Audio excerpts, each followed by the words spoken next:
Media 2 Africa. L'Afrique vous parle.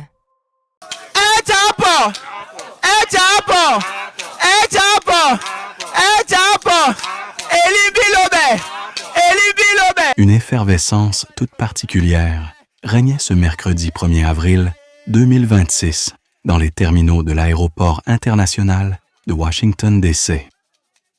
La communauté littoralienne, vibrante et unie, s'est mobilisée en masse pour réserver un accueil des grands jours à l'homme politique, Abel Elimbi Lober. Ici à Washington DC ce soir, nous sommes mobilisés pour l'attendre. Nous sommes pressés de le voir. Bientôt il sera parmi nous et la soirée sera très longue. Oui, je m'appelle Félix Yamsi, dit fils d'une cam. Je suis là à l'aéroport, de l'Est International Airport, pour accueillir le Ngengeti de Sawa, c'est-à-dire l'étoile. Nous sommes là, tout le monde est mobilisé. Et l'ambiance est bonne, tout est bien, voilà quoi. Bonsoir à tous, je suis content d'être ici. Je suis Marie-Chantal Edimojoko. Je suis fière de recevoir M. Elimbi Lober, notre Ngengeti. Et j'ai hâte vraiment de le recevoir. Oui, moi c'est Guillaume Bolanga, ancien président de Mboa Sao America. Elimbi Lober est notre première étoile, notre premier Ngengeti comme on dit.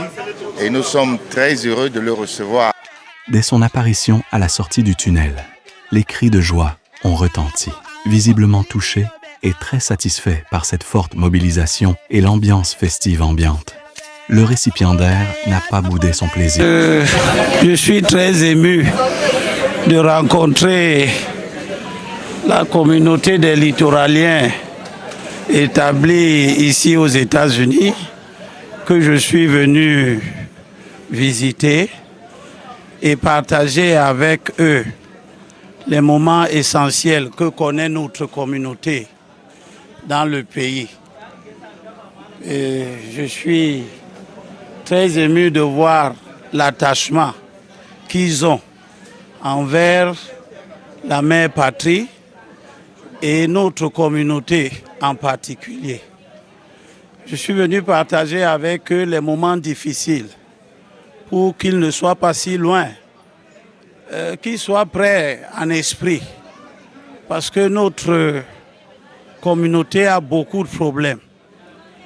D'une manière générale, le pays lui-même aussi a beaucoup de problèmes. Mais, comme j'ai l'habitude de le dire, le Cameroun est un pays de communauté. Il appartient à chaque communauté de s'organiser pour pouvoir vivre en bonne intelligence, en bonne harmonie avec les autres communautés, pour que chacun ait une place et que chacun reste à sa place et que personne ne prenne la place des autres. Parce que Dieu nous a créés divers. J'ai l'habitude d'entendre dire que notre diversité est une richesse. Si donc cela est vrai, la communauté des littoraliens est une partie de cette richesse. Personne ne doit envisager de la détruire. C'est ce qui m'amène ici aujourd'hui. Et merci beaucoup de l'attention qui m'a été accordée. Il faut dire que cette visite s'inscrit dans un cadre éminemment solennel. La réception officielle du tout premier prix de mérite pour la défense des droits des minorités. Une prestigieuse distinction qui lui avait été décernée en 2023.